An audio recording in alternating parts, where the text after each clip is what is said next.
অনেক তো হলো, এবার না হয় আমাদের শুধরানো আসা যাক।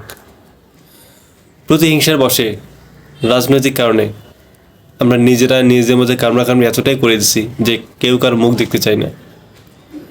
একে অপরের হয়ে গেছে আমরা চরম শত্রু। আপনারা একটা জিনিস চিন্তা করুন তো, কেউ আওয়ামী লীগ করে, কেউ বিএনপি করে, কেউ নাগরিক কমিটি, যেই দলই করুন না কেন, আমরা তো একই দেশের বাসিন্দা। অন্তত একটা দেশের নাগরিক হয়ে আমরা কি চাই না যে দেশের স্বার্থে দেশের জন্য কাজ করি?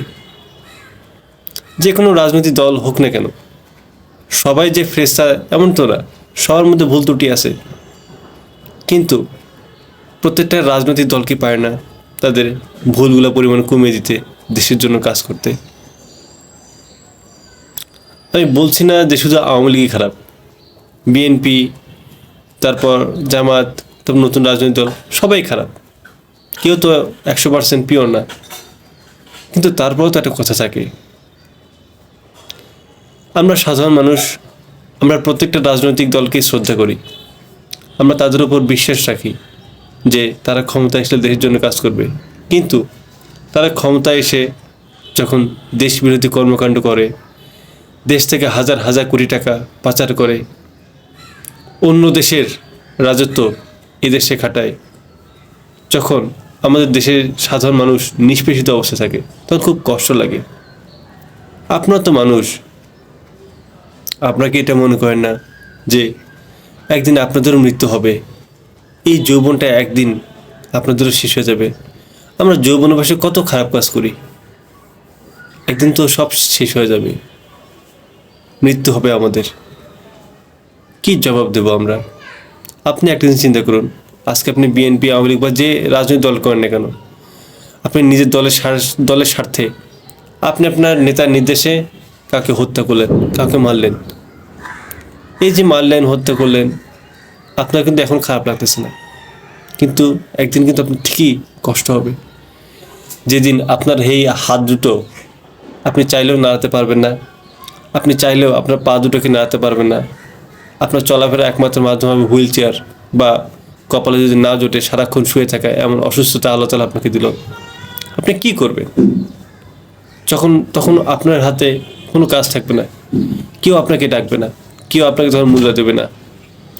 তখন হয়তো আপনি ভাববেন যে এই ছোট্ট জীবনে কত পাপ কাজই না আমরা করছি, কত পাপে নিমজ্জিত হয়ে আমরা একে অপরকে শত্রু মনে করে কত আঘাত করেছি।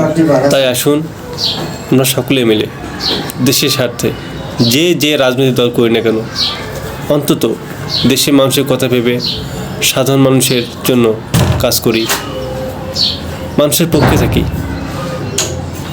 এমন কিছু না করি যাতে সারা জীবন আমাদের জন্য কষ্ট হয়। আমি না হয় একদল করি, আপনি আরেক দল করেন, কেন রাজনৈতিক কারণে আপনাকে আমার হত্যা করতে হবে, বা আপনার উপর, আপনার পরিবারের উপর আমাকে হামলা করতে হবে? কেন আপনি বা হামলা করবেন? এটা কি রাজনৈতিক সংজ্ঞা? আপনি আপনার বিবেকের কাছে প্রশ্ন করেন তো, যে এটা কি আপনার শিক্ষা? এটা আপনার পারিবারিক শিক্ষা? এই শিক্ষা আপনি পেয়েছেন? আজকে আপনি অন্যকে কষ্ট দিচ্ছেন, অন্যের সম্পত্তি ভোগ দখল করছে, আপনি না হয় কাউকে ধর্ষণ করছেন। একবার ভাবুন তো, ওই কাজটা যদি আপনার সাথে অন্য কেউ করতো, আপনার কেমন লাগতো? আজকে আপনি অন্য একজনকে ধর্ষণ করলেন, যদি আপনার মেয়েকে, আপনার স্ত্রীকে কেউ যদি এইভাবে ধর্ষণ করে, আপনি কি করবেন? যদি রাজনৈতিক কারণে আপনাকে প্রতিপন্ন হতে হয়, আপনি কি করবেন?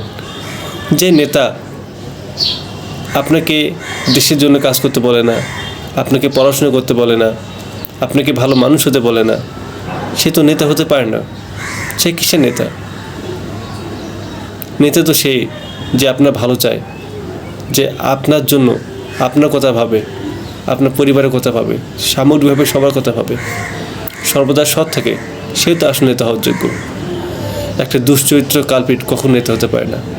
আর আপনারা তাদের কথা ওঠেন বসেন, ইভেন আপনারা তাদের কথার উপর ভিত্তি করে আপনার ধর্মকে পর্যন্ত অপমান করেন। ভাবা যায় আমরা কতটা ন্যাক্কারজনক অবস্থায় আছি। আমরা এমন একটা সময় বসবাস করছি যে সময় ঈমান ধরে রাখা খুবই কঠিন। তাই আমরা নিজেদের স্বার্থে, মানুষের স্বার্থে একত্রে থাকি, দেশের জন্য কাজ করি, দেখবেন আমাদের সকলের জীবন অনেক সুন্দর হবে।